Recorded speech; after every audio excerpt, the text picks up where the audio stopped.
जय गुरु जी। शुक्राना गुरु जी। अब हम 37 अध्याय पढ़ने जा रहे। ओम नमः शिवाय। शिव जी सदा सहाय।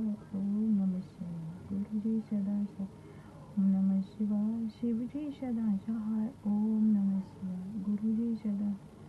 सेना सहित शंखचूड़ का युद्ध और स्वामी कार्तिकेय तथा वीरभद्र की वीरता।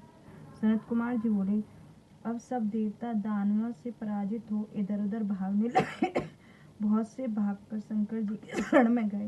युद्ध का सारा वृतांत कहा। वह सुन भगवान शंकर कुपित हो स्वयं युद्ध करने चले। उन्होंने पहुंचते ही सैकड़ों अक्षौहिणी का नाश कर दिया। उधर काली अलगी दैत्यों का नाश कर उनका रक्तपान कर रही थी। अब देवता बड़ी वीरता से दानवों के साथ भयंकर युद्ध करने लगे। सैकड़ों लक्ष हाथियों और सैकड़ों लक्ष दानवों की काली अपने हाथ से पकड़कर अपने मुख में डालकर चवड़ करने लगी। युद्ध भूमि में हजारों कवंद नाच रहे थे। महान कोलाहल हो रहा था। स्कंद के बाणों से करोड़ों दानवों का संहार हुआ। जो बचे थे वो भाग गए। भगवती और स्कंद की विजय हुई। स्वर्ग में दुंदुभी बजने लगी और फूलों की वर्षा होने लगी। स्कंद जी ने असुरों से महाक्षयकारी युद्ध किया। तब अपनी सेना का इस प्रकार संहार देखते हुए दानवराज शंखचूड़ स्वयं युद्ध को तैयार हुआ।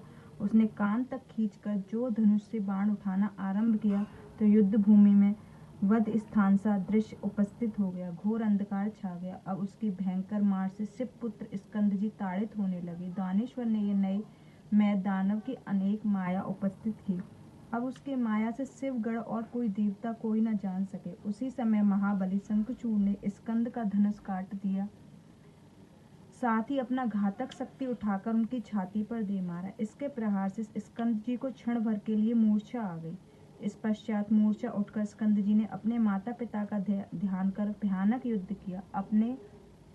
उनके बाणों से शंखचूड़ के रथ पर छेद हो गया। उसके कवच, करीट, कुंडल और वाहन सभी स्कंद जी ने छेद डाला और ऐसी विषभुजी शक्ति उठाकर जो उसे मारी तो उसका प्रहार से शंखचूड़ पृथ्वी पर गिर पड़ा और बहुत काल तक मूर्छित रहा।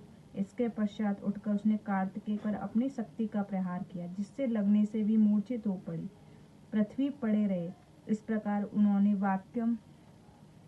ब्रह्मा वाक्य से प्रमाणित किया। काली ने उन्हें अपने गोद में उठा शिवजी के पास लाई। शिवजी ने उन्हें जीवित कर दिया। वे उठकर फिर युद्ध कर चले। उधर वीरभद्र शंखचूड़ से लड़ रहे थे। दोनों के बाणों से काटकर परस्पर आघात किया, परंतु शंखचूड़ के एक शक्ति चलाकर वीरभद्र को पृथ्वी पर गिरा दिया। परंतु तत्क्षण होई उठ पड़े, दूसरा धनुष ले युद्ध करने लगे।